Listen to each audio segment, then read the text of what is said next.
Bom dia, pessoal. Quem vos fala mais uma vez é o professor Hercílio. Estamos na disciplina de estágio Supervisionado 1, Núcleo de Prática Jurídica, do curso de Direito Trajano Unisuânima.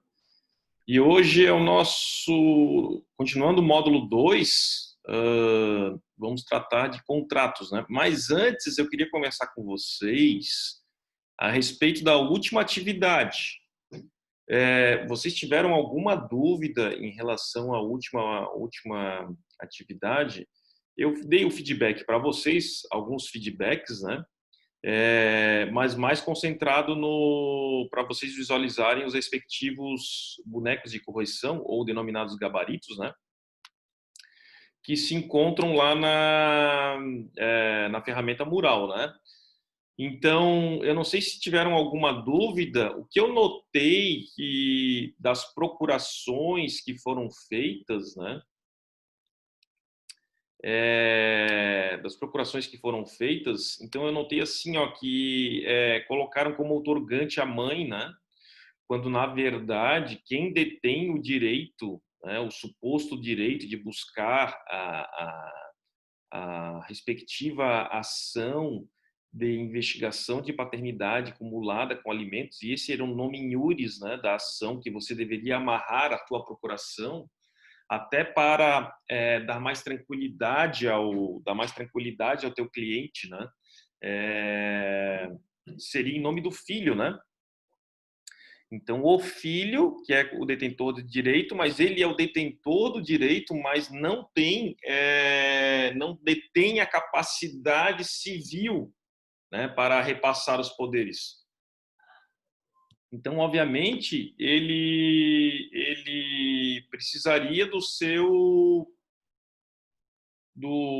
genitor ou de quem o fizesse às vezes, né, de quem tem esse poder familiar para representá-lo em juízo, né? Para representá-lo, não em juízo, mas para representá-lo no sentido de exercer a plena capacidade civil. Então, na verdade, a procuração deveria ser o filho, né? A qualificação do filho, dentro daquelas qualificações minimamente utilizáveis lá no case, representado por sua mãe, né, por sua genitora, e aí a qualificação da genitora. Esse seria o outorgante, tá? O outorgado, daí, obviamente, é o advogado, né? Não tem maiores problemas, né, na questão do outorgado. E os poderes, obviamente, o poder principal é da cláusula de judícia, né? O problema não falava em colocar os poderes especiais, mas quem colocou também sem problemas, tá? Em utilizar, em colocar esses poderes ditos especiais. Uma outra questão que eu observei também, que faltaram em algumas procurações, é que você deveria amarrar tanto os poderes gerais como os poderes especiais, amarrar no nome in iuris da ação, né? Porque isso até facilita e dá garantias ao cliente de que aquela procuração que ele está lhe passando, né, aqueles poderes gerais e os poderes especiais, eles estão amarrados naquela finalidade específica. Né? Então, outorgante, outorgado, poderes gerais da cláusula de judícia, poderia nominar os poderes especiais para o fim ou para o fim específico de ajuizar, né, ou implementar a ação judicial de investigação de paternidade acumulada com alimentos, ou ação de reconhecimento de paternidade. Aí tem alguns sinônimos, né? Em face de, e aí coloca, né, o João Fujão, né, que eu acredito que era esse o nome da situação problema, né? E aí você amarra os poderes. Então, nessa primeira questão, que eu senti a ausência foi justamente disso, né? De realmente colocar quem tem a capacidade civil, né? Que o menor não detém, na verdade, como o problema falava em representação, em 15 anos, né? Então, ele ainda é menor in pubere, né? Então, ele teria que ser representado, não assistido. Representado por sua genitora. E lá nos poderes, né, nos poderes que são repassados, é amarrar com a finalidade específica, tá? A posição, né, colocar a data e a posição de assinatura, quem assina é tão somente a genitora, né, na condição de outorgante, que está representando civilmente o outorgante, tá? Tirando isso, estava ok, né? Em relação ao subestabelecimento, a petição de juntada de subestabelecimento é uma petição muito tranquila, né? Na verdade, a gente vê que no EPROC hoje, quem já trabalha com o EPROC, que é o atual sistema utilizado pelo Tribunal de Justiça de Santa Catarina, atualmente você não precisa mais fazer petição de juntada, né? Tem as flags lá que você faz o subestabelecimento sem reservas ou com reservas, né? E aí você flaga quem que você referente a que parte, né? Se é a parte autora ou a parte requerida, e você nomina lá qual o advogado, colocando o número da OAB já vai aparecer lá o advogado correspondente, tá? Então a tendência é nos sistemas não ter mais que precisar da petição de juntada, né? Porque o subestabelecimento é um documento bem simples, né? E voltando ao nosso case, o subestabelecimento, ali o caso era bem específico, que era apenas para substituir o advogado, numa, como é que é, numa audiência, né? Numa audiência. Então, partindo dessa premissa, né? O subestabelecimento era um subestabelecimento com reservas de iguais poderes. Mas até para que depois esse advogado que comparecesse em audiência, né, não começasse a sair publicação do nome dele, o subestabelecimento deveria ser específico para a participação desse advogado, do advogado subestabelecido, na audiência. Os poderes, obviamente, iriam iniciar e iriam findar com o término da respectiva audiência, que eu acredito que era uma audiência instrutória, né? Não é verdade? Então, partindo dessa premissa, seria o subestabelecimento com reservas de iguais poderes apenas para participar da audiência. E voltando à petição de juntada, né? Nomina lá em cima ao juiz de direito vinculado, né? O que estava no case. Logo abaixo, autos número tal, nomina o nome da cliente, né?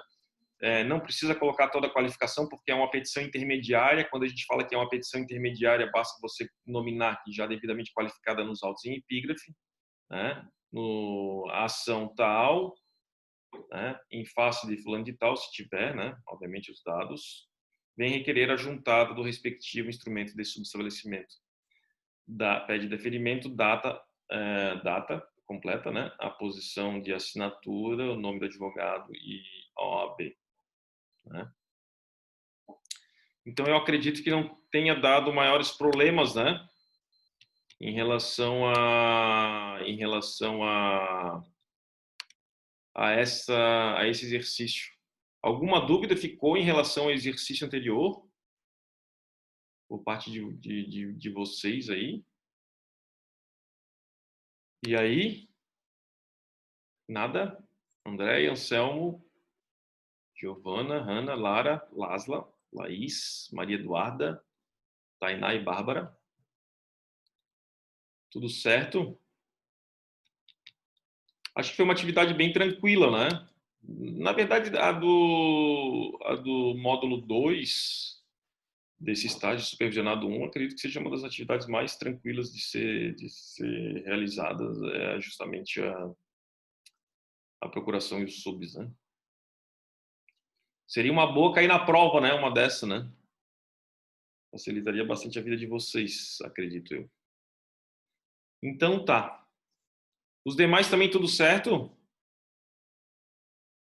Tudo tranquilo? Podemos passar. Certo. Tudo certo? Podemos passar para frente para a nossa próxima atividade. Nossa próxima atividade é um pouco mais subjetiva, né? Então vai muito como é que eu vou dizer, vai muito da criatividade de cada um de vocês. né? Foi muito da criatividade de cada um de vocês, tá?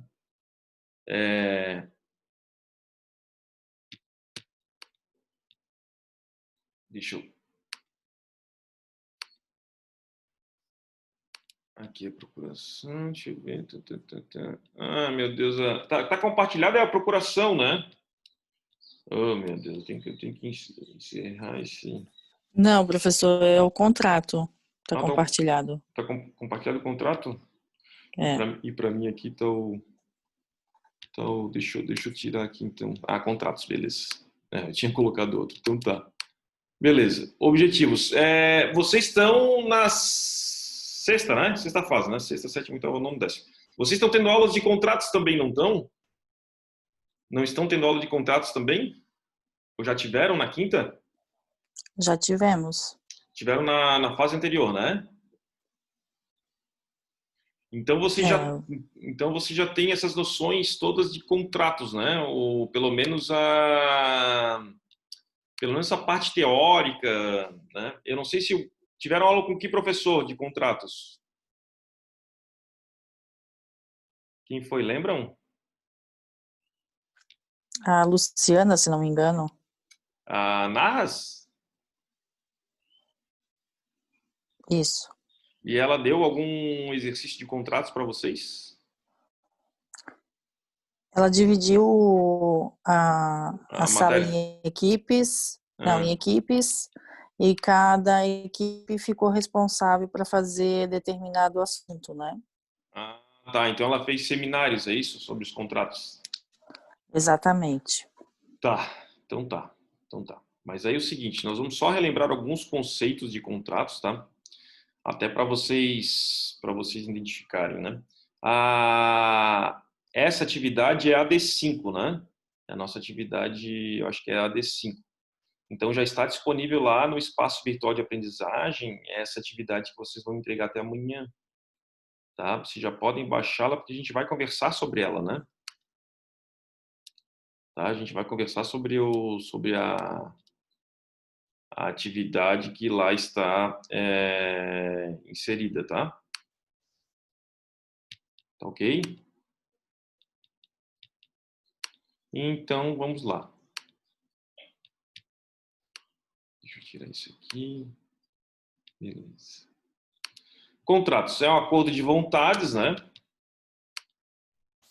De duas ou mais vontades. Por quê? Porque ele tem que ter pelo menos a bilateralidade, na verdade. Ele tem que ter essa bilateralidade, né? Em conformidade com a ordem jurídica, destinada a estabelecer uma regulamentação de interesses entre as partes, produzindo efeitos jurídicos com o objetivo de adquirir, modificar ou extinguir relações jurídicas. E, obviamente, essa bilateralidade, né? Então tem que ter duas ou mais vontades. E o objetivo delas ele tem um cunho, né? um escopo de natureza patrimonial. Né? Em regra, obviamente, sempre vai ter um caráter pecuniário por trás, né? E o objetivo deste relacionamento jurídico, obviamente, é o quê? É você adquirir, né, determinado bem jurídico, ou você vai modificar aquele bem jurídico que já está devidamente relacionado entre as partes, né, um exemplo bem claro, um aditivo, ou você vai extinguir uma relação jurídica de natureza patrimonial. Né? O adquirir, alguém poderia me dar um exemplo de adquirir dentro dessa conotação de contratos aí? O que seria o adquirir? Podem falar, fiquem à vontade, hein? Um exemplo de adquirir. E aí? Modificar, eu já falei, né? Um aditivo contratual. Você faz um adendo ao contrato original, você vai modificar aquela relação pré-existente, né?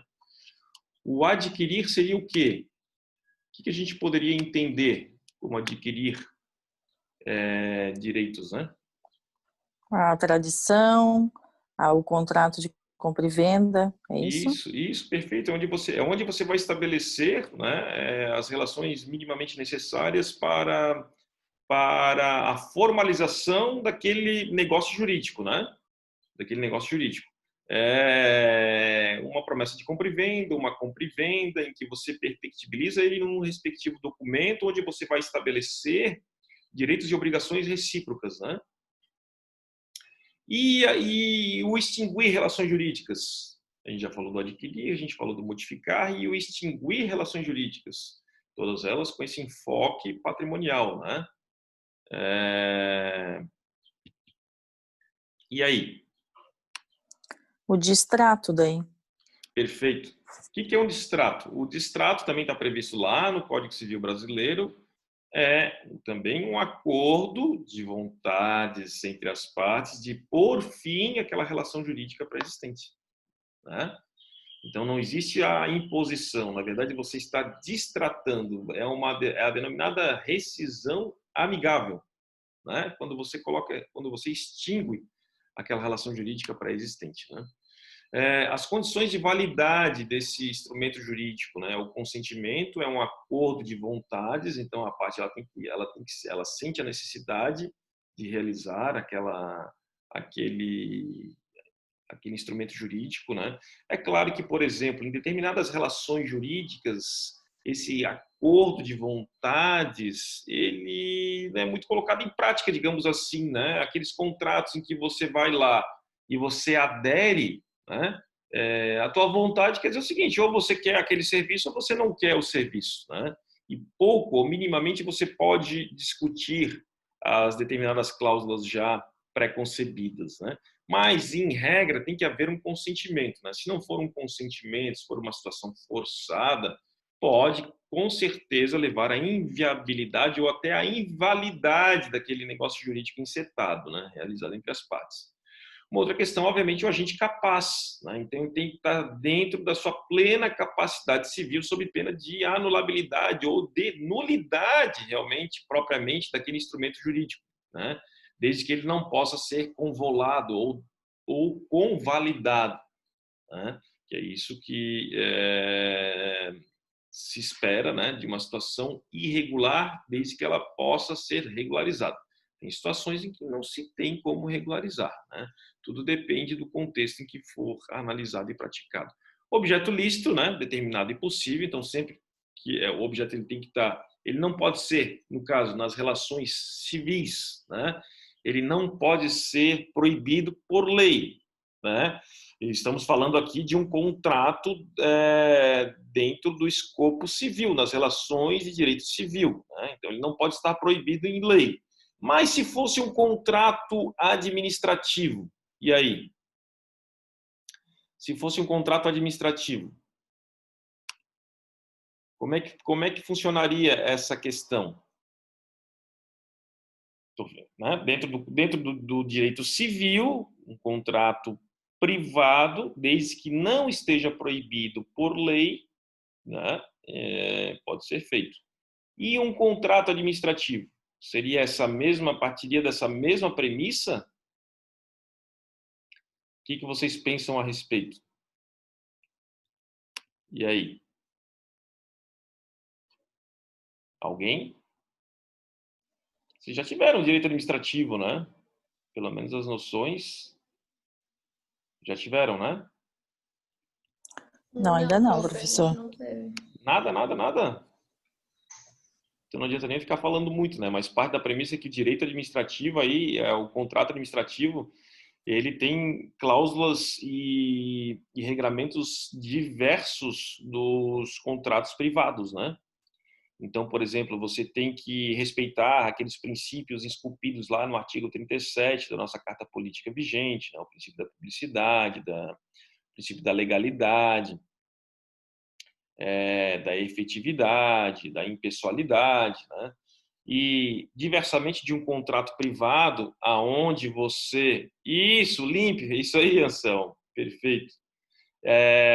E diversamente do que diz os contratos de direito civil, né?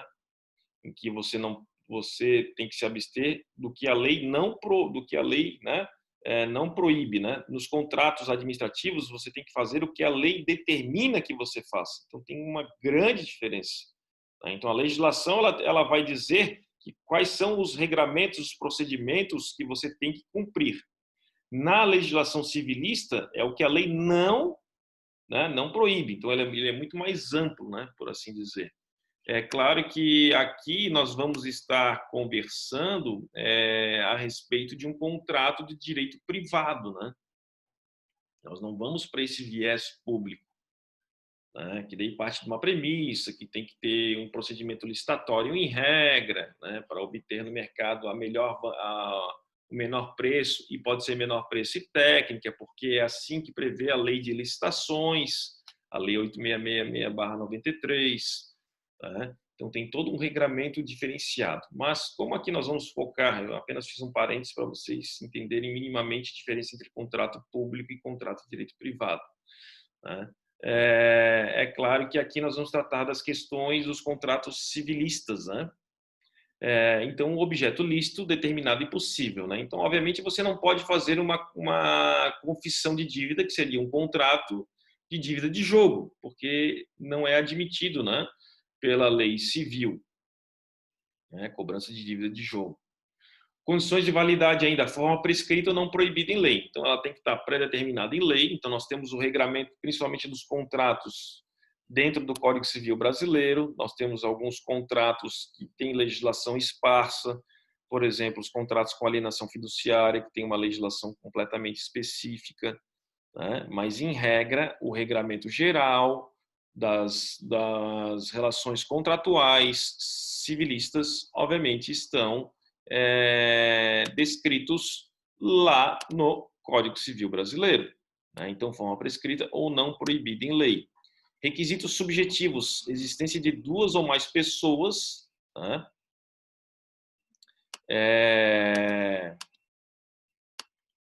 O contrato é um negócio jurídico bilateral ou plurilateral, né? Então ele tem que ter pelo menos duas ou mais pessoas. Capacidade genérica das partes contratantes para praticar os atos da vida civil, né? Então ela tem que ter a capacidade para contratar, né? Tanto ser contratante como estar na outra vertente, que seria o contratado. Tem que ter essa aptidão para realizar essa contratação e, obviamente, o consentimento. Objetivos: licitude do seu objeto, né? Não pode ser contrário à lei, à moral, aos princípios da ordem pública e aos bons costumes. Você fazer um contrato de promessa de compra e venda para fraudar, né? Ou simular esse contrato para tentar impedir uma penhora desse imóvel, né? Então, obviamente, é flagrante a má-fé aí, e nesse caso a simulação ela demonstra que esse contrato ele é anulável, né? Possivelmente vai ser anulado pela justiça. Possibilidade física ou jurídica do objeto, né? Então tem que ser um objeto juridicamente possível, fisicamente adequável às normas, né? Vou fazer um contrato de um bem intangível. Não tem como fazer um contrato de um bem que não seja tangível, tem que ter tangibilidade, né?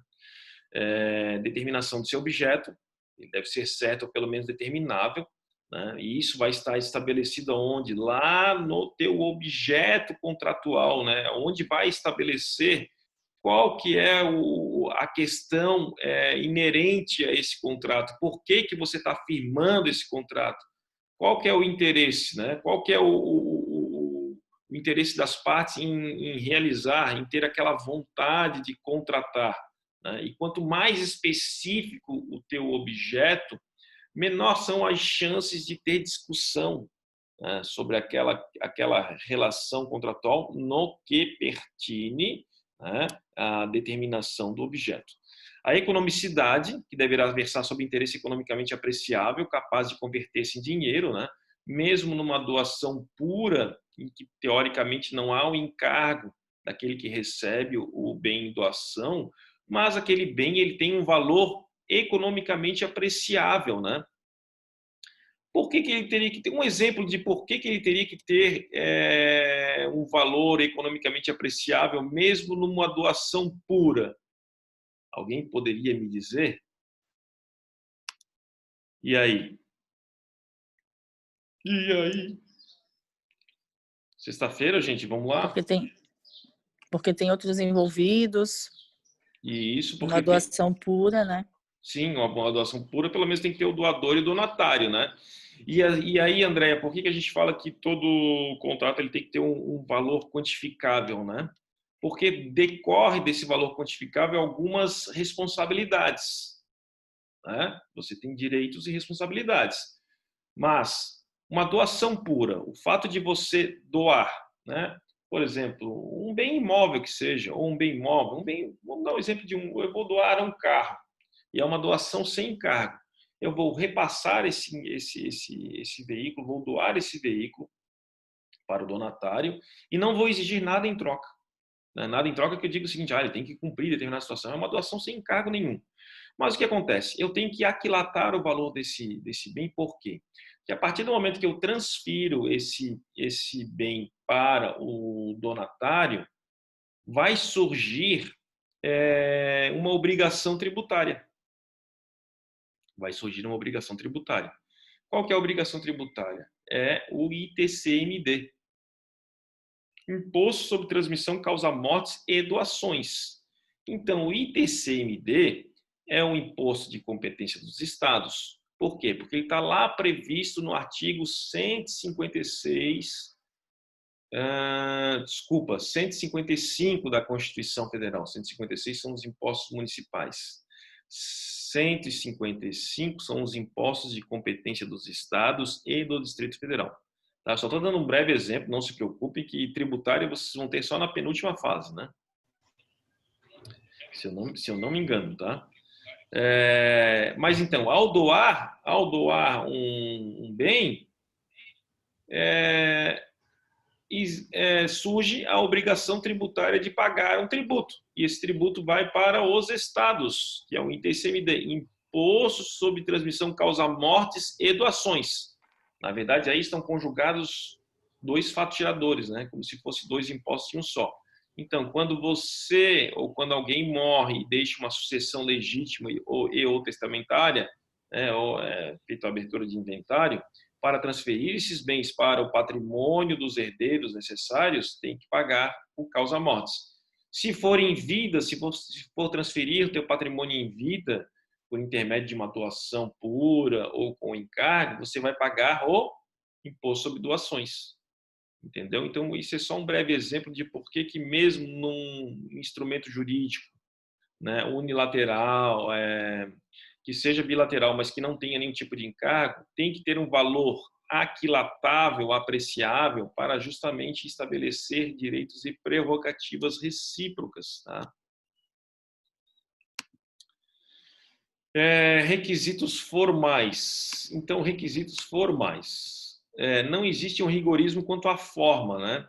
Diversamente, por exemplo, de alguns recursos administrativos em que a legislação estabelece quais são os requisitos mínimos necessários, ou mais ainda, quando na feitura de uma petição inicial, né, em que lá no artigo 319 do CPC estabelece quais são os requisitos mínimos necessários para que o juiz receba uma petição inicial, e se eu não me engano são 7 incisos do artigo 319, já nos contratos não existe um rigorismo quanto à forma, à formatação desse instrumento, né? Então, uma simples declaração volitiva, que é um ato de vontade, né, dos contraentes, tem um condão de estabelecer esse liame entre eles, né, gerando efeitos jurídicos. Então, obviamente, a regra é a liberdade de forma, celebrando-se o contrato pelo livre consentimento das partes. Excepcionalmente, a lei requer obediência aos requisitos de forma. Então, por exemplo, quando a gente falou da alienação fiduciária, que é uma lei 9.514/97, que houve alteração em 2004, depois aconteceram outras alterações, lá fala dos requisitos minimamente necessários para a aceitação desse contrato de alienação fiduciária, para que ele possa ter validade. Mas a regra é a liberdade de formas. O que um contrato minimamente ele precisa constar para ter aferida sua validade jurídica? Obviamente, qualificação de contratante, qualificação completa do contratado, a correta determinação do seu objeto ou do seu denominado escopo contratual, cláusulas do preço, né? Se ele for um contrato oneroso, em regra ele tem a sua onerosidade, com muitas poucas exceções ele é não oneroso, né? O preço forma de pagamento, direitos e obrigações recíprocas, né? Estabelecer os direitos do contratante, do contratado, estabelecer as obrigações desse mesmo contratante, estabelecer as obrigações desse contratado. Cláusula rescisória, onde você vai estabelecer em que situações pode ocorrer a rescisão, né? Principalmente quando for uma rescisão unilateral que vem a partir de uma das partes, né?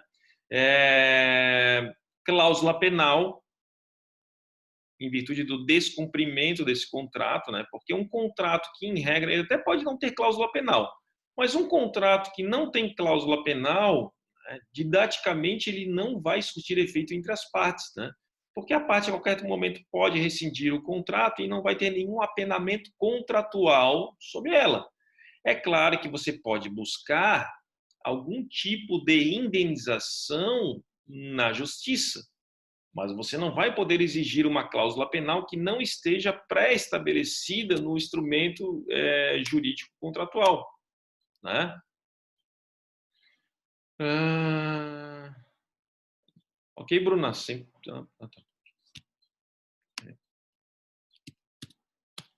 Não, estava respondendo a mensagem aqui e desculpa. Então, a regra é a liberdade de formas, tá? Então, cláusula penal, né? Você tem que ter um foro de eleição. O que é o foro de eleição? É quando você estabelece o seguinte: opa, aquele contrato, se aquele contrato ele for discutido, né, judicialmente, aonde que nós vamos discutir ele? Aí você estabelece o foro de eleição. Você pode estabelecer também que aquele contrato, qualquer discussão inerente àquele contrato, você pode colocar uma cláusula compromissória de juízo arbitral. E aí você não vai poder bater diretamente às portas do judiciário, você vai ter que discutir aquele contrato dentro de um tribunal de mediação e arbitragem.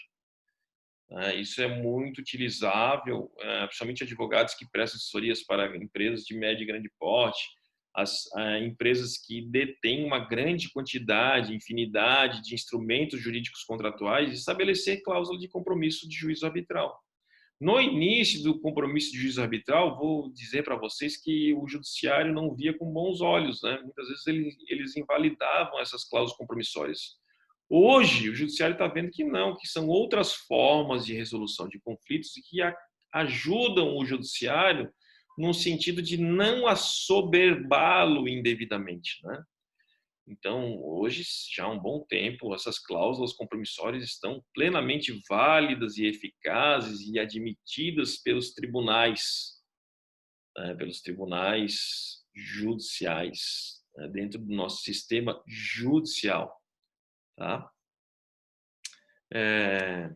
Alguma dúvida por aqui? Podemos ir em frente. Todo mundo quietinho. Todo mundo tomando seu cafezinho. Todo mundo escutando, prof. Então tá bom. Isso.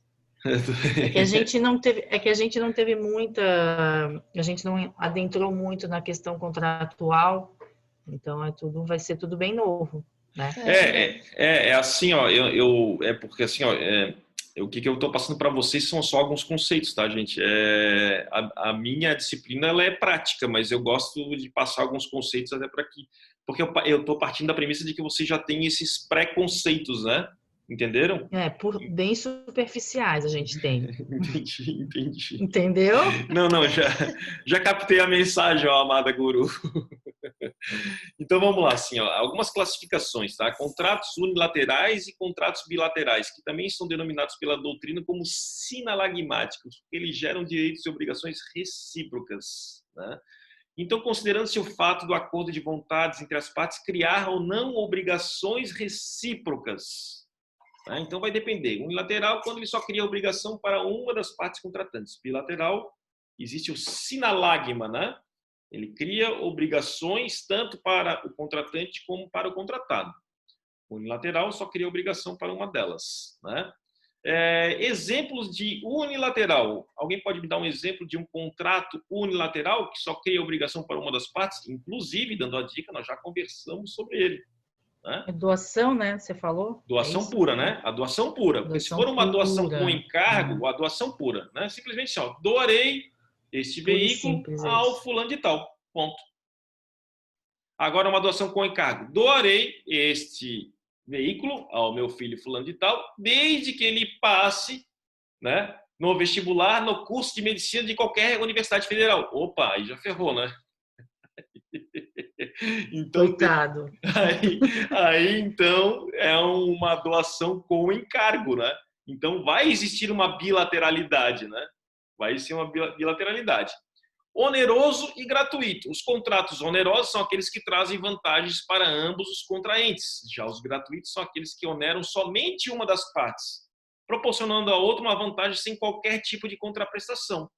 Gratuito e oneroso. Onerosidade tem que ter onerosidade para os dois, né? Gratuito é o seguinte, olha, vai ter uma onerosidade somente para um e para o outro ele vai ficar lá tranquilo, livre, leve e sereno, né? Mais uma vez, podemos até reaproveitar os exemplos, né? Ou pelo menos um dos exemplos lá da questão anterior, né?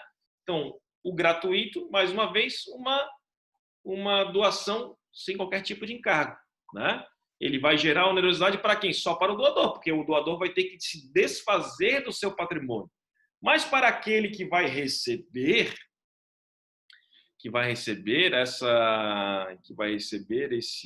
esse bem, ele vai estar lá tranquilão, né? Tranquilaço. O exemplo de um contrato oneroso que é muito comum no nosso dia a dia seria qual?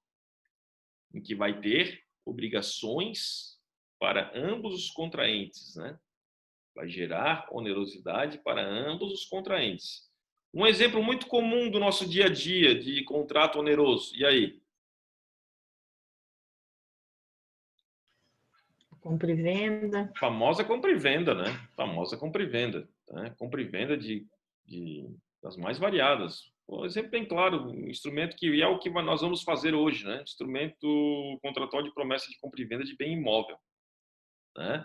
Onde tem o vendedor que compromete a entregar no tempo e modo devidos o denominado imóvel. Então, ele tem essa obrigação de se desfazer do seu patrimônio e entregar aquele bem à parte contrária.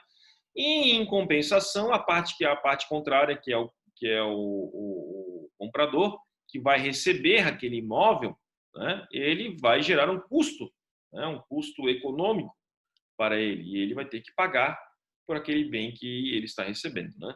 Então, obviamente, é um exemplo mais usual, né, comumente utilizado no dia a dia, né, que é o contrato de compra e venda, promessa de compra e venda. E aí a Lara faz uma pergunta: existe diferença entre promessa e compromisso? E aí, gente? Existe diferença entre promessa e compromisso? Alguém poderia me explicar? Ou até ou simplesmente opinar, né, entre promessa e compromisso? Lara, tu já viste algum instrumento nesse sentido de promessa? De Acho que a compromisso? promessa eles exigem um arras, né? Alguma Não, questão assim. é que veja bem assim, ó, eu não sei se vai encontrar alguma diferença entre promessa e compromisso, né? Mas assim, a promessa, eu vejo mais diferença entre o instrumento particular de promessa de compra e venda e a compra e venda propriamente dita. A Tá? promessa A, e o compromisso, eu a, não sei, mas a promessa e o compra e venda tem diferença, né? Isso, tem diferença. A promessa e o compromisso, por si só, eu não vejo muita diferença, porque a promessa é o seguinte, ela vai se perfectibilizar num evento futuro, né?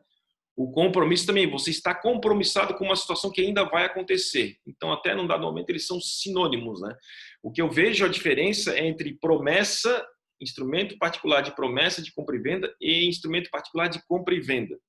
A compra e venda, ela vai se exaurir num curto espaço de tempo, né? A promessa, ela vai depender de situações futuras. Então, por exemplo, se você vende um veículo, né, à vista, você faz um contrato de compra e venda, né?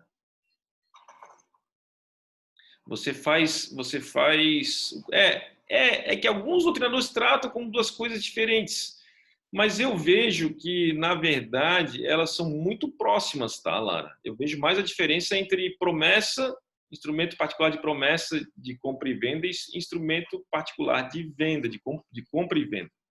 Né? Voltando à questão, se você faz uma venda de um veículo com pagamento à vista, essa situação ela vai se exaurir num curto espaço de tempo, né? Você pode até dar um prazo de 30 dias, ou você faz o pagamento já de acordo com a tradição, né? Com a entrega do bem, ele vai se exaurir. Agora, se você faz uma venda de um imóvel, né? Como, por exemplo, autofinanciamento, né? Que muitos construtores utilizam, ou até em decorrência de financiamentos bancários, em que você vai realizar a venda, né, vai entregar o bem, mas as prestações elas vão se exaurir num espaço de tempo, em 2 anos, 3 anos, 4 anos. É uma promessa, né? É uma promessa. A promessa de que você vai receber aquele bem, em decorrência do recebimento daquele bem, daquele produto, você vai se comprometer a pagar em prestações sucessivas, né? E essa promessa ela vai finalizar quando as partes cumprirem com as suas respectivas obrigações, né? Quando as partes cumprirem com as suas respectivas obrigações. Então ela não se exaure em si mesma, né? Ela acaba não se exaurindo em si mesma. Eu não sei se eu me fiz claro. Esse contrato, essa promessa de compra e venda, então, vai ter mais ou menos a mesma ideia do que a doação com encargos. Isso, não é uma doação, mas ela vai ter encargos para acontecer, é isso? Isso. Vão ser encargos futuros, né? Tu tem encargos presentes e futuros. Então, por isso que, na tem que verdade... estar estipulado ali no contrato, então, tipo, prazo, condições... Isso. Então, por exemplo, assim, ó, já antecipando o nosso case é uma relação de compra e venda, né? É uma relação de compra e venda, só que, na verdade, é o seguinte, ela não é uma compra e venda à vista, ela é uma compra e venda a prazo. Então, a terminologia que vocês vão utilizar não é um contrato de compra e venda puro, é um contrato particular de promessa de compra e venda. Porque quem está vendendo promete vender e perfectibilizar essa venda do apartamento quando a parte contrária quitar na totalidade a sua dívida, né? Então, por exemplo, se você compra um contrato, se você compra um imóvel, né, de uma incorporadora, uma construtora, e você vai pagar em várias vezes, geralmente essa construtora ela exige umas arras, que é o sinal dado em garantia, é o denominado ato, e depois ela parcela em tantas vezes, né? Mas no momento que você paga as arras, provavelmente você vai ter o direito de posse desse imóvel. Vão te entregar as chaves do imóvel, né? Eles vão te entregar as chaves do imóvel. Mas a escritura pública de compra e venda, que é o ato pelo qual definitivamente esse imóvel vai ser incorporado ao teu patrimônio, só vai ser entregue ao final, quando você quitar a última prestação. Aí sim, né, vão no cartório, no tabelião, vão realizar uma escritura de compra e venda de bem imóvel, e depois, com aquela escritura, você vai averbar na matrícula do registro de imóveis competente na circunscrição em que está o teu imóvel, né? Justamente para valer contra terceiros, para demonstrar que é o seguinte, ó, aquele imóvel é um imóvel meu, né? Então, exemplo bem claro, na capital nós temos 3 registros de imóveis, né? Tem o primeiro ofício, segundo ofício e o terceiro ofício. O terceiro ofício são os imóveis do continente. O segundo ofício, se eu não me engano, é Trindade, lá para o norte da ilha. O primeiro ofício é centro e sul da ilha, se eu não me engano. Aí tem as competências, né? São José só tem um ofício de registro de imóveis para toda a sua circunscrição. Palhoça também só tem um ofício de registro de imóveis. Biguaçu também só tem um ofício de registro de imóveis. Joinville tem 2 ofícios de registro de imóveis. Então, vai depender da legislação de cada município, né, onde vai estabelecer quantos registros de imóveis tem. E por que tem o registro de imóveis? Porque para demonstrar, porque lá vai estar, né, as matrículas, os imóveis que têm propriedade, eles têm matrículas, onde se demonstra de quem que é aquele imóvel, né, para dar segurança jurídica nas relações, né, entre particulares no que se refere ao direito imobiliário, tá? Sim, quando tem as inscrições, tudo corretamente, não são de posse, né? Isso, aí não é de posse. Se ele é de posse, ele não vai ter uma inscrição imobiliária, né? E aí, digamos o seguinte, fica muito mais complexo você ter a garantia jurídica de que aquela pessoa que está vendendo o imóvel realmente é o proprietário, né? Então daí já fica uma coisa mais complexa, né? Fica uma coisa bem mais complexa, né? Então isso aí é para dar segurança jurídica, né? Os registros imobiliários. Se bem que eu vou dizer para vocês que registros imobiliários é um resquício lusitano, né? É um resquício lusitano, na verdade, obviamente nos países do primeiro mundo nem existe registro imobiliário, né? Esse negócio de tu ter que ir, ou então ir para um tabelião para comprovar que a assinatura é a tua, é uma coisa latino-americana e, no nosso caso, uma ascendência lusitana, né? Que eu vejo que, não agora, né, mas é uma tendência de isso ser extirpado do nosso sistema, né? Hoje tu tem tantas outras formas, por exemplo, eu acho que nós já conversamos, acho que foi até o André que falou de plataformas de assinatura, né? De assinatura eletrônica, de assinatura digital, né? Em que você não tem mais que ir lá reconhecer a firma para dizer que você é você mesmo, né? É uma burocracia excessiva, é um custo excessivo, né? É uma coisa que não dentro da nossa contemporaneidade, ela não tem mais o porquê de ficar, de ter essa dinâmica, né? Vamos lá, contratos principais e acessórios. Contrato principal é aquele cuja existência independe da existência de qualquer outro. Acessórios são aqueles cuja existência jurídica supõe a do principal, pois visam assegurar a sua execução. Alguém poderia me dar um exemplo de contrato principal e um contrato acessório?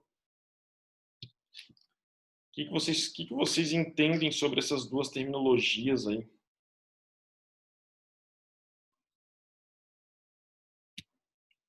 E aí? Contrato principal e contrato acessório. O que seria um e o que seria outro?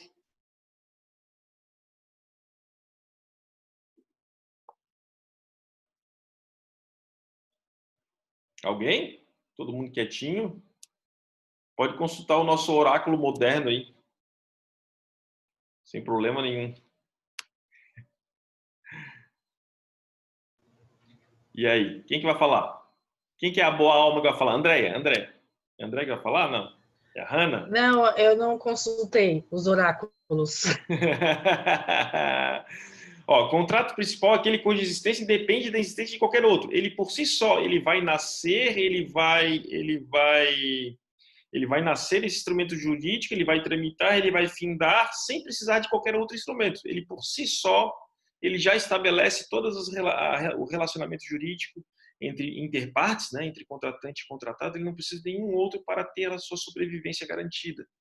Vamos voltar ao exemplo da compra e venda? Então, a compra e venda. Eu estabeleço lá o que eu estou vendendo, né? Para outra parte, o que ela vai comprar, de que forma que ela vai comprar, quais que são as obrigações de quem está vendendo, quais são as obrigações de quem está comprando, né? E estabelecer as cláusulas minimamente necessárias. Ele, por si só, ele tem a sua ampla validade, desde que seja, né, um objeto lícito, determinável o seu objeto, que não seja contrário à lei, que não seja para realizar uma simulação, uma fraude, né, para prejudicar terceiros, né, que se estabeleça a boa-fé, a bona fides contratual, sem problema nenhum. Ele, por si só, ele vai ter a sua validade garantida. Um acessório quer dizer o seguinte, ele é um subcontrato, por assim dizer. Ele vai existir desde que tenha um contrato base, né? Então, se nesse contrato de compromisso de compra e venda, tá? Eu estabeleça alguma garantia para esse contrato, por exemplo, uma fiança, né? Eu quero um fiador, tá? Eu posso exigir um fiador. Ou, por exemplo, num contrato de confissão de dívida, que eu acho que a fiança é mais clara, né? Eu emprestei dinheiro para uma determinada pessoa, ela não pagou, eu fiz uma confissão de dívida, né? Então, assim, aquele valor que não me pagou, você está confessando agora. Só que é o seguinte, como você já não me pagou naquele momento, eu quero uma garantia. Eu quero um fiador idôneo. Aí eu vou colocar lá no contrato um subcontrato que é um contrato de fiança. Ou seja, eu vou trazer para essa relação jurídica pré-existente uma outra pessoa que vai se solidarizar com o devedor principal. Na verdade, eu vou, dentro da promessa de compra e venda, eu vou colocar um subcontrato, por assim dizer, um outro contrato, que é o contrato de fiança. Ele é um contrato acessório. Então, o contrato de fiança nessa situação, ele não subsistiria sem ter um contrato principal, porque ele só se justifica porque existe uma outra relação jurídica pré-existente. Eu não sei se eu me fiz claro nesses exemplos que eu passei para vocês. E aí? Eu tenho uma dúvida, prof. Opa, se eu puder ajudar. O contrato acessório ele não pode modificar, então, cláusulas do contrato principal. Por exemplo, agora na época do Covid, não pode criar novas situações, sei lá, para ocorrer certa coisa, decorrência dos novos fatos que tem no mundo, né, da pandemia. Isso pode acontecer? Não, assim, ó, aí não, tu teria que mudar o contrato principal, né? Tu teria que mudar o contrato principal. Ele por si só não teria esse poder, né?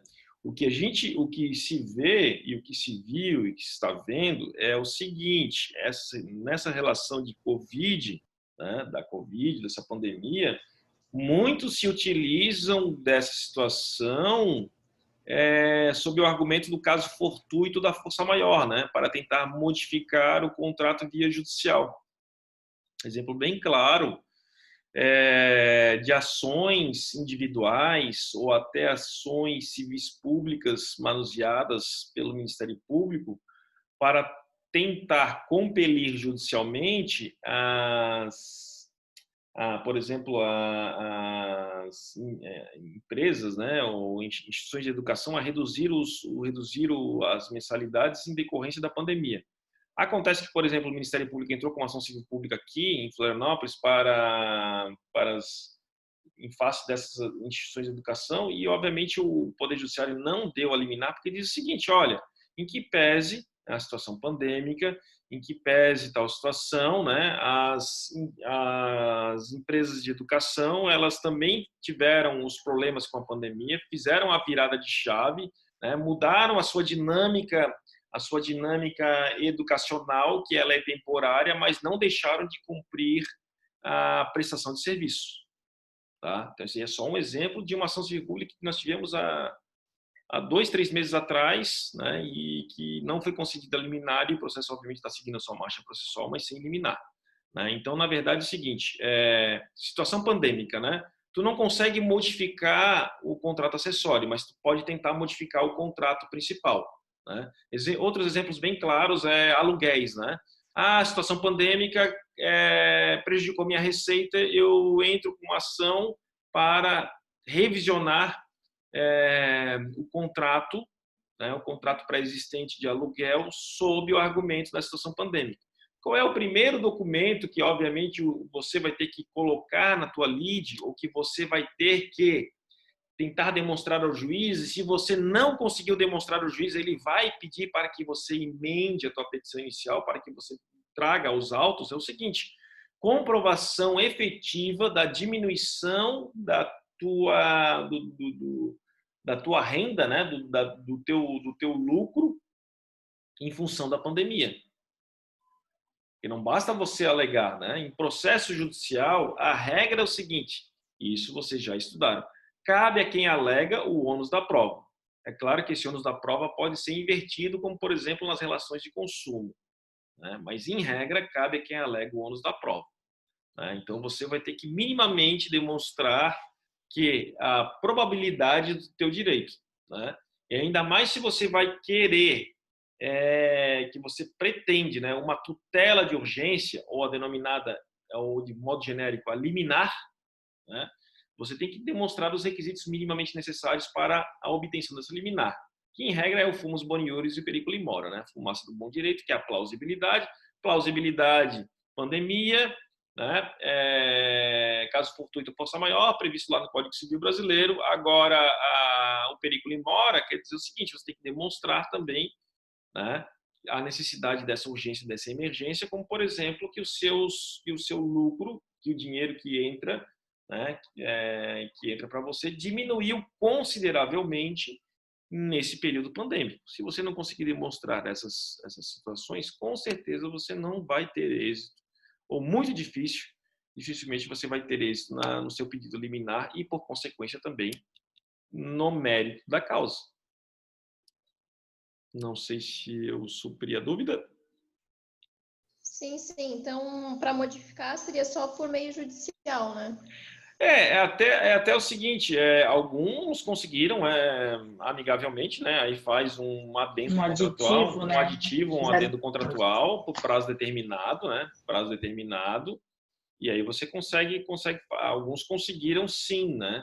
Mas quem não conseguiu teve que entrar na justiça. E para entrar na justiça você tem que fazer prova de que os efeitos econômicos dessa pandemia te atingiram de uma forma, digamos assim, considerável, né? No sentido de que realmente você não tem condições temporariamente de honrar aquele compromisso previamente que você acabou contratando, né? Classificação ainda dos contratos pessoais, ou denominado intuito personal ou personae, né? A pessoa do contratante é considerada pelo outro como elemento determinante da conclusão do contrato. Os contratos intuito personae não admitem transmissibilidade, ou a denominada cessão contratual, né? Muitos contratos admitem a cessão de contrato, né? Mas nesses casos que os contratos pessoais não têm. Já os contratos impessoais, a contrário senso, pouco interessa quem é a pessoa do contraente, do contratante. É juridicamente indiferente. Pouco importa quem execute a obrigação. O que importa é que ela seja cumprida no seu tempo e modo devidos, né? Alguém pode me dar algum exemplo de contrato pessoal? O impessoal é muito mais tranquilo, né? O impessoal é muito mais tranquilo. Agora, de contrato pessoal, alguém poderia me dar algum exemplo? Contrato de namoro.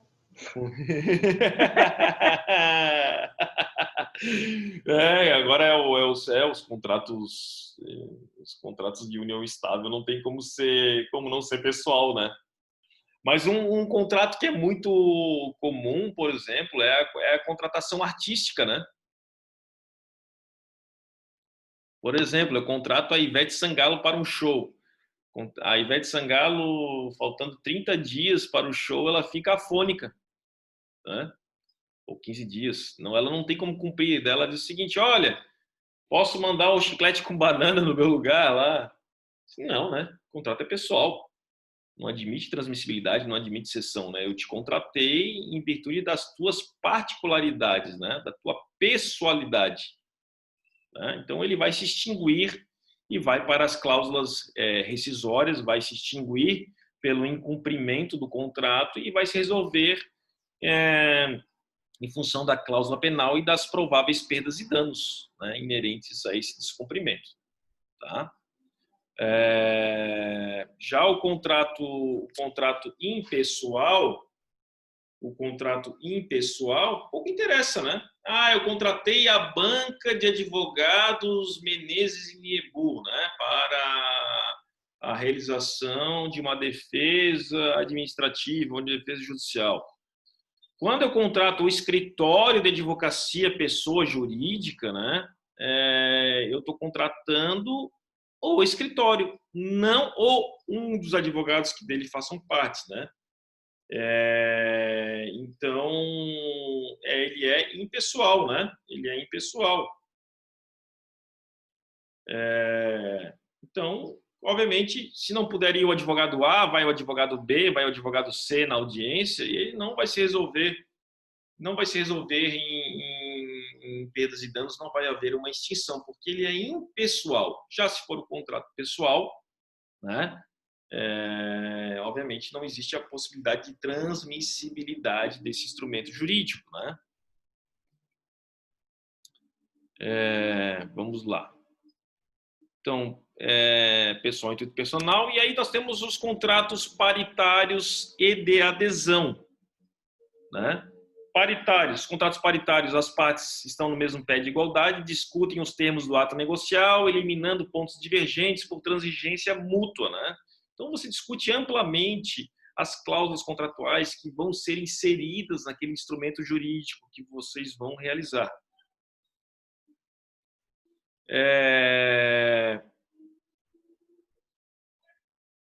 Já nos contratos de adesão, todas as cláusulas são previamente estipuladas por uma das partes, de modo que a outra, no geral, aí se intitula para parte mais fraca, isso é uma intitulação pela doutrina, né?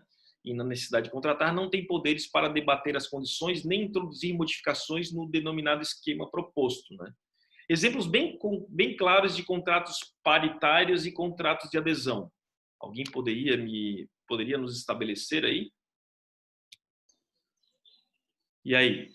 O contrato de adesão é, por exemplo, o que a gente fez com a Unisul, é um contrato fechado e quiser aquelas cláusulas, não é discutido, né? Isso. São os denominados contratos de massa, né? Contratos educacionais, contratos de telefonia, contratos de internet, os contratos quando você vai firmar, por exemplo, um contrato, vai abrir uma conta corrente, né, numa instituição financeira, é o contrato de abertura de crédito em conta corrente, ele é um contrato de adesão, né? Na verdade, o máximo que você vai conseguir, no máximo, é discutir questão de formas de pagamento, né? Em vez de ser 10 vezes, 12 vezes, algumas questões, muito pouco se vai modificar, né? Por isso que esses contratos de adesão, em regra, são contratos de fornecimento, eles são amparados, né, pelo Código de Defesa do Consumidor, que em regra são relações de fornecimento, são relações de consumo, né? Então, os contratos de adesão, por exemplo, eles têm, por assim dizer, limites, né? Limites na feitura, na realização, na imposição de cláusulas aos consumidores, né? Então, lá, por exemplo, no artigo 51, nós temos vários incisos, né, do que pode ser considerado cláusulas que não poderiam constar nesses contratos de adesão. Então, cláusulas iníquas, cláusulas abusivas, cláusulas que coloquem em desvantagem excessiva o consumidor, né? Então, o Código de Defesa do Consumidor ele veio desde 1990 para tentar salvaguardar, digamos assim, a parte hipossuficiente que é o consumidor em relação ao fornecedor, né? Já os contratos paritários, por exemplo, se eu realizo uma compra e venda de um bem imóvel e eu não sou incorporadora, não sou construtora, sou uma pessoa física que estou vendendo meu bem imóvel para uma outra pessoa, obviamente ele vai ser um contrato paritário. Por quê? Porque nós vamos sentar e nós vamos negociar não só preço, como nós vamos negociar as condições em que vai se realizar ou que irão se realizar esses contratos, né? Então, na verdade, nós vamos sentar e nós vamos estar no mesmo pé de igualdade. Nós vamos discutir minimamente todas as cláusulas, ou praticamente a grande quantidade delas. Então, por isso que eles são paritários, eles são igualitários, né? São contratos em que as partes elas vão sentar e vão conversar e vão discutir, né, as cláusulas até chegar num bom termo, né? E aí nós temos vários princípios, mas os princípios que eu destaco aqui que são os comumente utilizados, né? O princípio da autonomia da vontade, obviamente que a parte ela tem que ter a vontade, o interesse, né, a volitividade de contratar, né? Isso a gente já viu lá no início dos nossos PPTs, né? O princípio do pacta sunt servanda. O que é o pacta sunt servanda? O pacto, né? O contrato faz lei entre as partes. Então, o que você contratou faz lei inter partes, mas faz lei entre as partes desde que não afronte a legislação, desde que não seja uma cláusula iníqua, uma cláusula abusiva, uma cláusula de simulação, uma cláusula que venha a causar algum tipo de celeuma, algum tipo de gravame entre as partes, ou até, quiçá, terceiros. E por isso que a gente já se apropria do próximo princípio, que é o princípio da boa-fé. Parte da premissa de que quem vai realizar um contrato, né, seja contratante ou contratado, não está realizando aquele instrumento para prejudicar a parte contrária, não está utilizando aquele instrumento para prejudicar terceiros, né? O objetivo de realizar aquele contrato é de alterar, né, modificar, de adquirir ou de extinguir direitos, mas não de prejudicar, né, direitos pré-existentes, direitos subsequentes, né? Então, esse é o princípio da boa-fé. É claro que hoje a gente só conversou alguns conceitos para tentar trazer, né, ou relembrar alguns conceitos de contratos para vocês, né? O objetivo hoje, na verdade, é vocês realizarem o instrumento que está previsto lá na ferramenta avaliação, né? Na ferramenta avaliação. E o documento que está lá é um case, né? É na AD5, não sei se vocês já acessaram o respectivo case. Ele fala do caso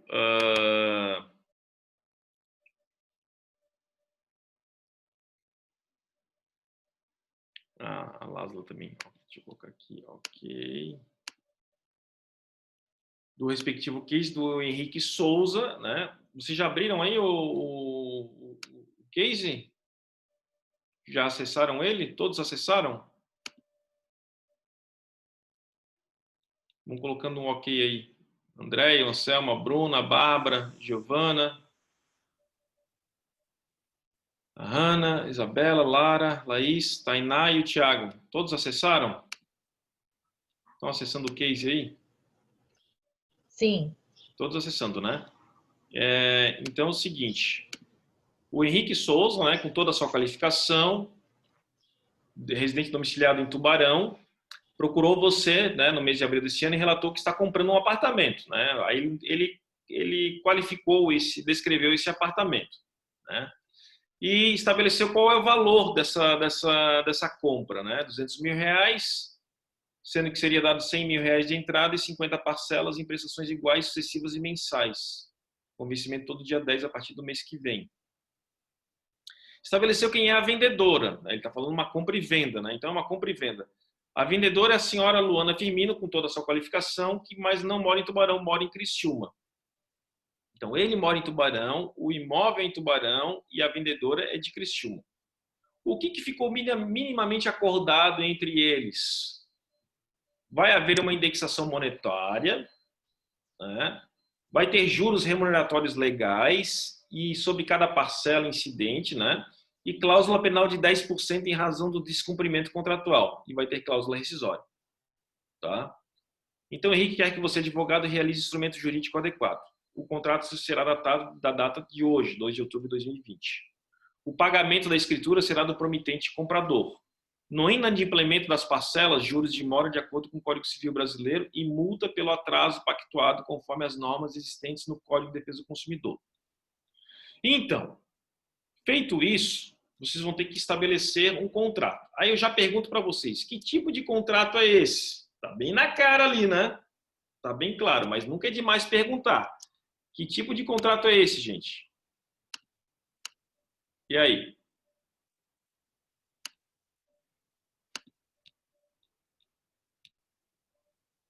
Vamos lá?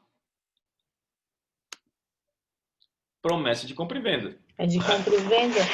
Não é compra e venda pura, né? Porque compra e venda, as obrigações e direitos, eles se exauririam, né? Momentaneamente. Não é verdade? O que vai acontecer? Vai ser um pagamento parcelado, vai dar uma entrada e vai ser um pagamento parcelado. Então, ao final desse parcelamento é que o vendedor vai transferir a escritura.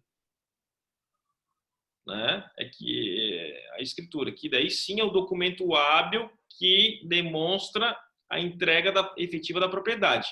Antes disso, ele só vai passar a posse do imóvel, né? A posse não é sinônimo de propriedade. A propriedade vai se dar ao final do pagamento de todas as prestações com a realização de uma escritura pública de compra e venda que depois vai ser averbada na matrícula do imóvel junto ao registro de imóveis competente. Não é isso? Né? É isso, né? Então, o que acontece? Partindo dessa premissa, você tem que estabelecer, né, no instrumento particular de promessa de compra e venda, quem é o contratante, quem é o contratado, o objeto contratual, estabelecer minuciosamente o objeto contratual, que é o apartamento propriamente dito. Depois você vai colocar uma cláusula do preço do pagamento, né, e estabelecer o valor inicial, que é as denominadas arras, né? Arras é o pagamento que equivale ao princípio de pagamento, por assim dizer, né? Que é onde você entrega um valor dizendo o seguinte: eu estou me comprometendo que eu vou cumprir as obrigações, né? E por eu estar me comprometendo com esse início de pagamento, você vai se comprometer também a entregar o imóvel, pelo menos a posse dele, né? Você vai estabelecer a forma parcelada, o parcelamento, e aí notem o seguinte, que nesse parcelamento fala em algumas questões ali que são importantes desse parcelamento. O que vai influenciar nesse parcelamento aí, hein, pessoal? O que vai ser inserido, o que vai incidir sobre esses pagamentos mensais ali, que o problema ele deixa bem claro? Os juros, né? Duas questões. A primeira, a indexação monetária, né? O que seria uma indexação? A gente já está falando algumas questões aí de ordem econômica, né? Da economia, mas que elas acabam interagindo com as questões jurídicas, né? Quando a gente fala em indexação monetária, o que seria uma indexação monetária, hein? E aí, correção monetária, isso mesmo. E correção monetária. O que é correção monetária? Nada mais é do que tentar evitar a perda inflacionária. Né? Tentar evitar a perda inflacionária. Sim. Alguns exemplos de indexadores. E aí? Isso, Tainá. INP... O CUB. Só que o que acontece do CUB? Foi o André que falou, né? Só quando está na obra, né? Isso. Então, assim, ó, o INPC, Índice Nacional de Preço ao Consumidor, do IBGE, é um índice governamental. IGPM, Índice Geral de Preços Médios da Fundação Getúlio Vargas, também é um índice governamental. Né? CUB é um índice setorial, é um índice da construção civil. Né? É um índice em que os Sinduscons, né? Eles acabam, todo mês, eles acabam colocando qual é o CUB do mês. Né? O CUB é um índice setorial porque ele reflete os insumos da construção civil. E a jurisprudência maciça, majoritária, ele fala o seguinte: o CUB só pode ser utilizado enquanto a obra estiver em andamento. Depois que a obra estiver finalizada, não pode ser mais utilizado o CUB. Por quê? Porque ele reflete os insumos para a construção civil. Depois que ela está pronta, não tem mais insumos. Né? Então, o correto é você verificar um índice governamental desses que eu falei, tem vários, né? INPC, IGPM, tem vários índices. Você tem que colocar um índice, você vai colocar o valor? Não, você vai descrever qual é o índice da prestação mensal, né? Acrescidos de juros remuneratórios. Qual é a diferença? E aí nós temos algumas questões interessantes. Né? Na parcela mensal vai ter o índice governamental que você for aplicar, mais juros remuneratórios. Mas lá embaixo diz o seguinte, no final do problema. Inclusive vai ter que constar que se houver inadimplemento, vai ter que ter juros de mora. Alguém sabe me diferenciar os juros? O que são juros remuneratórios dos juros de mora? E aí?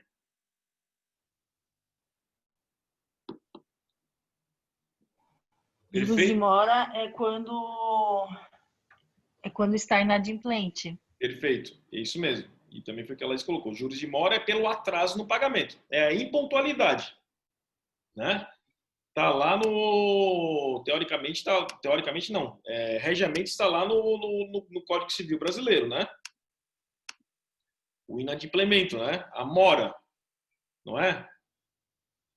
Nos 394 e seguintes do Código Civil brasileiro.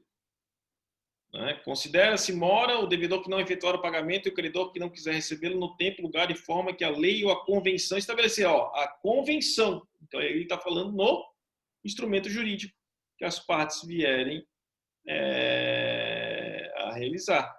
Né? Então, tá, se nós sabemos que juros de mora é pelo atraso no pagamento, é pela impontualidade, né? É pelo inadimplemento contratual, né? O que são juros remuneratórios? E aí? São coisas distintas, fatos geradores distintos, né? Terminologias distintas. Nós já sabemos o que é os juros de mora. E o que são os juros remuneratórios?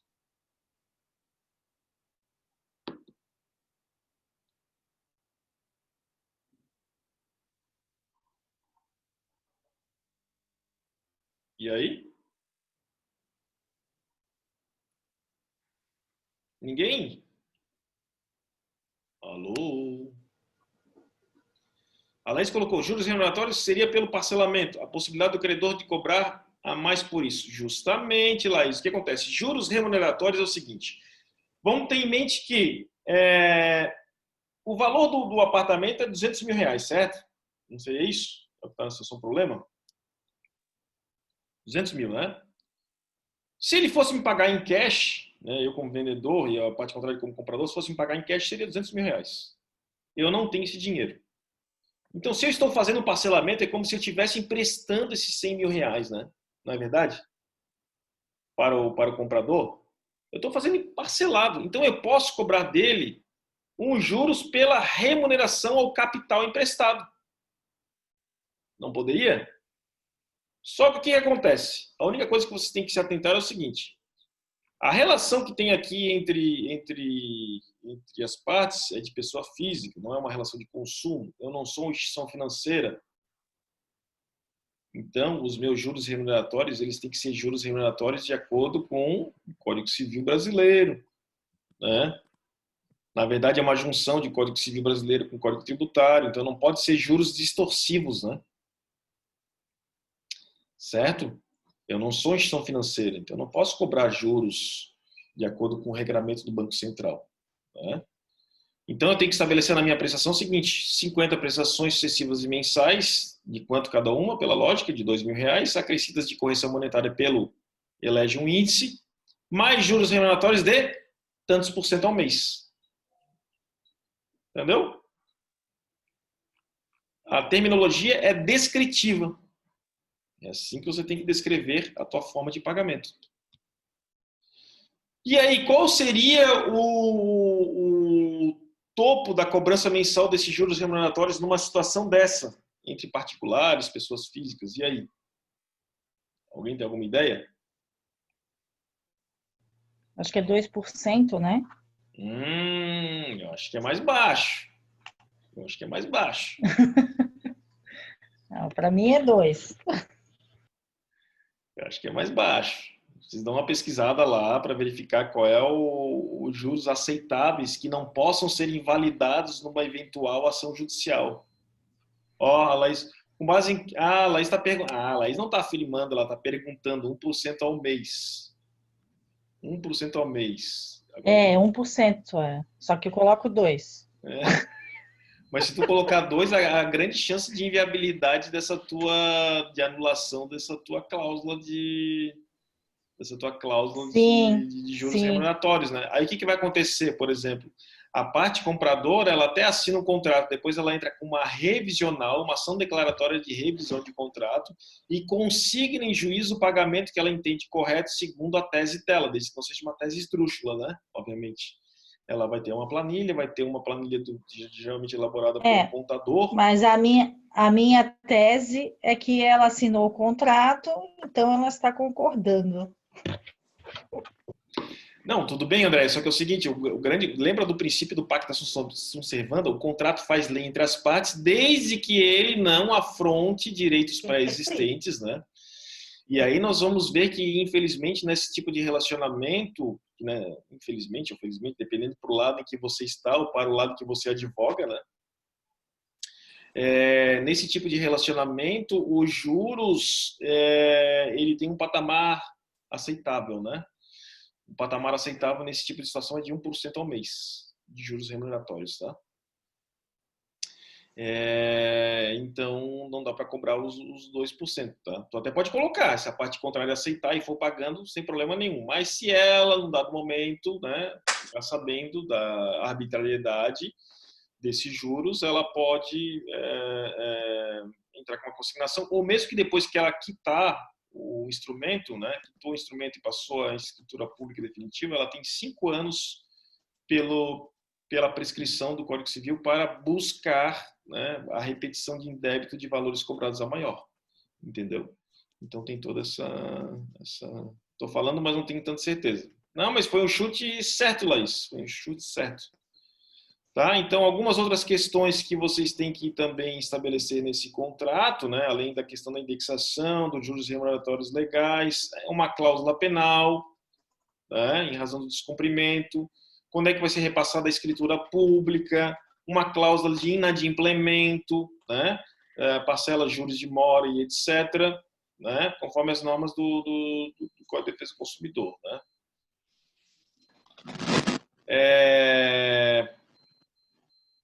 Direitos e obrigações recíprocas, né? Aí vai da criatividade de cada um, do que não está descrito no case, vocês poderem colocar, por exemplo, direitos e obrigações recíprocas, né? Tanto da parte compradora como da parte vendedora, né? Promessa de compra e venda, né? Uma promessa de compra e venda, tá certo? E aí, ao final, né? Estabelecer o foro de eleição. Tem que estabelecer qual que vai ser o foro de eleição desse imóvel, né? Se por acaso tiver alguma questão que vocês não conseguirem, que as partes, tanto promitente comprador como promitente vendedor, não conseguirem chegar a um bom termo, vão acabar discutindo na justiça, né? E aí, na justiça seria o quê? Onde que vocês vão discutir? Tem que estabelecer um foro de eleição, né? Qual seria o foro de eleição apropriado para incluir nesta avença? Eu acho que é onde fica localizado o imóvel, não é? Pelo próprio CPC, né? Pelo próprio CPC estabelece, né? Que é onde fica localizado o imóvel, né? Então, vai ser, obviamente, a comarca de Tubarão, né? E esse contrato, ele tem, obviamente, tem que ter data, né? A posição de assinatura do promitente vendedor, do promitente comprador, e precisa ter testemunhas. E aí? O que vocês pensam a respeito? Tem que ter. Precisa ter no mínimo 2 testemunhas, não seria? Por quê? Porque já não sei. Porque é o seguinte, ó, para ele ser um título executivo extrajudicial, tem que ter no mínimo 2 testemunhas, é o que prescreve o CPC lá na parte dos títulos executivos extrajudiciais. Né? Mas ainda tem que ter testemunha? Não foi caído essa questão? É que assim, ó, por exemplo, tá, André? Aí são decisões jurisprudenciais, nós estamos falando de lei, né? Estamos falando de lei, tá? Okay. Já existem decisões jurisprudenciais de que as plataformas eletrônicas e as assinaturas digitais, já existem decisões jurisprudenciais, inclusive do STJ, do Superior Tribunal de Justiça, de que plataformas digitais e de que documentos que tenham assinatura eletrônica devidamente reconhecidas por autoridades públicas, por autoridades não públicas, por autoridades certificadoras, conforme a lei de chaves públicas, né? Ele se torna um título executivo. Tá? Já tem decisões nesse sentido. Mas, como nós estamos falando de lei, né, estamos falando de um contrato que ele não é o case não está falando que ele é um contrato com assinatura eletrônica, assinatura digital, ou feito por plataformas de assinatura. Né? Parte da premissa que ele é um contrato que vai ser assinado fisicamente. Então, para dar executividade a esse contrato, sim, seria bom tom firmar o contrato com 2 testemunhas. É claro que alguns outros contratos, mas daí quando a lei estabelece, não precisa ter testemunha para ser exequível. Exemplo bem claro, qual é o contrato que a lei fala, que determinada lei fala, que mesmo sem testemunhas, ele é um título executivo? Alguém sabe me dizer? Ou lembra? E aí? Eu esqueci. É o contrato de honorários advocatícios, porque está lá previsto no estatuto, que é um contrato, no Código de Ética, que é um contrato que mesmo sem testemunhas, ele é um título executivo, tá? Então, o contrato de honorários, porque tem lei específica, ele não precisa de testemunhas. Mas a regra é que os contratos físicos precisam de testemunhas para dar execuibilidade. Mas por que eu quero execuibilidade num contrato desse? Por quê? Alguém poderia me dizer? E aí?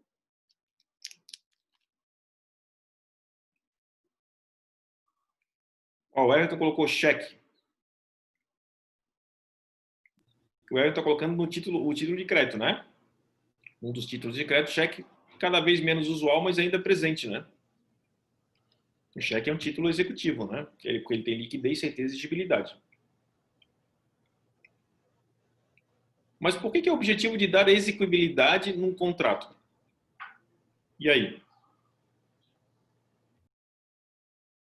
Para dar execução? Oi, quem foi que falou? Quem foi que falou? Quem foi que falou? Lasla. Olá, Asla, tudo bem? Mais ou menos, professor. Eu tô com um técnico aqui resolvendo as questões Ah, de internet? disjuntor. Não, de energia mesmo, que eu tava com a nossa rede elétrica tava um problema. E na semana passada eu também não consegui assistir. E aí agora parou de novo. Eu tô pelo 3G. Entendi. Mas depois Mas eu é acho. temporário. Ah, não, que bom, que bom. Eu também estava com problema de Mas internet ontem, isso já me deu estresse. eu falei que a execuibilidade é a execução. Isso mesmo, isso mesmo. Então é o seguinte, o objetivo de você colocar testemunhas é para dar execuibilidade a esse instrumento, né? Porque, digamos o seguinte, digamos que a parte contrária, ela chegou praticamente a quitar o apartamento, faltaram, sei lá, 10 prestações das 50. 10 prestações dá 20 mil reais, né? E aí você decide o seguinte, eu não quero entrar com uma rescisão de contrato, eu vou entrar com uma execução do contrato, eu vou executar os valores que ele está me devendo, né? Porque se você entrasse com uma rescisão de contrato, ele é uma ação de procedimento comum, né? Enquanto que a execução é um procedimento rápido, né? Pelo próprio procedimento do CPC, você já entra com a execução, a parte contrária tem 3 dias para pagar ou para nomear bens à penhora. E aí, se ela não nomeou bens à penhora, você já vai lá, já pode fazer as constrições patrimoniais, pedir as constrições patrimoniais numa execução, não é verdade? Pode pedir penhora online, pode pedir renajude, pode pedir penhora de imóvel sem problema nenhum, né? Então, se é um valor pequeno que ele está devendo, mais vale a pena você entrar com uma execução do que entrar com uma rescisão de contrato e ter que entrar com um procedimento comum, não é um procedimento especial, que tem ampla dilação probatória, que tem N possibilidades recursais e que não vai se resolver em menos de 5 anos, na melhor das hipóteses. Entenderam a dinâmica do porquê de dar execuibilidade a esse instrumento? Porque te dá mais possibilidades se por acaso você tem que bater as portas do judiciário. Você pode, se tiver testemunhas, ou você pode executar o contrato, ou se você quiser, você pode rescindir o contrato e retornar ao status quo. Né? Vai depender das estratégias que vocês querem evidenciar, entendeu? Né? Então, por isso a necessidade de testemunhas. Tá? É claro que essa questão das testemunhas, elas vão acabar caindo como já estão caindo, né? Porque, na verdade, a gente sabe que essas testemunhas são só para efeitos formais, elas não leem um contrato, dificilmente leem um contrato, ainda mais se são contratos, vários contratos, né? Contratos de massa, etc. Não leem o contrato, então, é uma questão formal. Então, essa questão formal, a jurisprudência já vem trabalhando há um bom tempo, que ele está esmaecendo essa questão da necessidade de testemunhas num documento que elas aferem apenas para questões formais e para dar execuibilidade. Né? Tanto é o exemplo dos contratos das plataformas contratuais, né? Ou dos contratos que já vêm firmados com assinatura digital, né? Então, essa é uma outra situação. Mais alguma dúvida sobre o case, pessoal? Mais alguma outra questão que eu possa ajudar vocês aí quando vocês forem fazer esse instrumento? O que eu vou pedir para você... Mais alguma dúvida? Vamos lá, o pessoal colocando aí, eu falando, se tem mais alguma dúvida, mais alguma outra questão.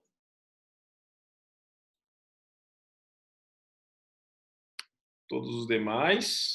Oh, estamos com 13 participantes, que coisa linda. O professor fica emocionado quando vê a sala cheia. Então, Lasla, Andréia, Anselmo, Bruna, Bárbara, o Everton, a Giovana, a Hanna, a Isabela, a Lara, a Laís e a Tainá. Mais alguma dúvida dessas explanações que a gente acabou de conversar com vocês aí? Tudo ok. Tudo certo? Tudo certo? Então é o seguinte, o que o professor vai pedir para vocês? Seguinte, até amanhã vocês têm que me entregar essa atividade, certo? Não é verdade? Até amanhã, às 23 horas, 59 minutos e 59 segundos. Só que até hoje, às 11h15, e aí eu vou entrar ali no EVA, vocês vão fazer um esqueleto mínimo desse contrato. O que vocês vão colocar no contrato? Vão colocar um contrato de promessa de compra e venda, contratante, contratado, objeto contratual. Eu não quero que vocês me escrevam um contrato, eu quero que vocês façam um esqueleto do contrato e coloquem lá na ferramenta de exposição. Tá? Depois eu vou entrar lá e ver se vocês colocaram realmente essa dinâmica na ferramenta exposição. Tá? Aí na ferramenta exposição, está lá, tópico de estudo, tá o tópico de estudo lá, contratos. Tá? No tópico de estudo contratos, vocês coloquem na ferramenta exposição o esqueleto minimamente necessário da feitura dessa próxima atividade que vocês vão fazer. Até para que eu possa verificar se vocês estão no caminho certo. Ai, professor, esse esqueleto. Ai, professor, 2 kkk. Ai, professor, 3 ahaha. A internet hoje não está colaborando. Aí começou a choradeira. Eu esqueci, eu não trouxe, gente, eu não trouxe o... não, peraí, eu acho que eu tenho um lenço umedecido aqui, ó. O lenço umedecido para a choradeira de vocês. Alguém quer, não? Eu posso depois enviar para vocês o lenço umedecido aqui para a choradeira.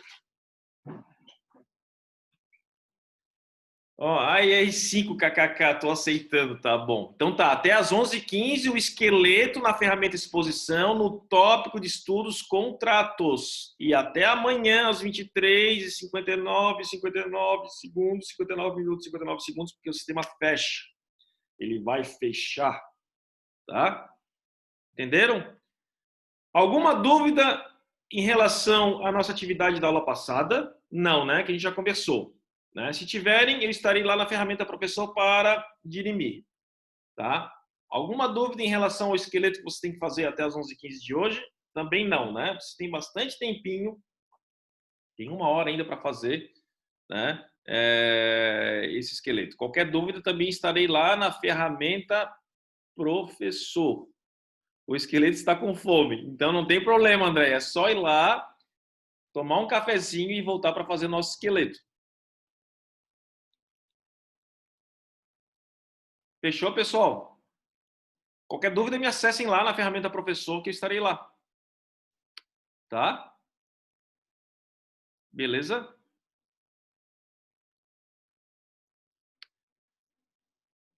E daí depois eu coloco um mural, ó. O esqueleto tá, os esqueletos estão ok. É um organogramazinho, né? Não é para colocar as cláusulas, todas as cláusulas. Já vou colocar cláusula, vou colocar o objeto, estabelecer lá todo o objeto. Não, apenas um indicativo da dinâmica que vocês vão exercitar ao realizar efetivamente essa atividade que está lá na D5. Tá? Não esqueçam de fazer, né, fazer esse esqueleto e depois fazer a atividade, que é até amanhã. Tá bom? Qualquer dúvida, me acione lá na ferramenta professor. Tá? Mas pense pelo lado positivo. Se nós estivéssemos na aula presencial, vocês teriam que me entregar o contrato até as 11h15 de hoje. Tá? Então, vocês ainda têm esse benefício, né? É claro que não estaria dando teoria até agora, né? Eu teria passado bem mais rápido a teoria, teorizado bem mais rápido, até porque vocês já tiveram essa disciplina, né? Já se apropriaram teoricamente dos conceitos, né? Tá? E aí eu não estaria conversando tanto com tanta minudência, né? Tá?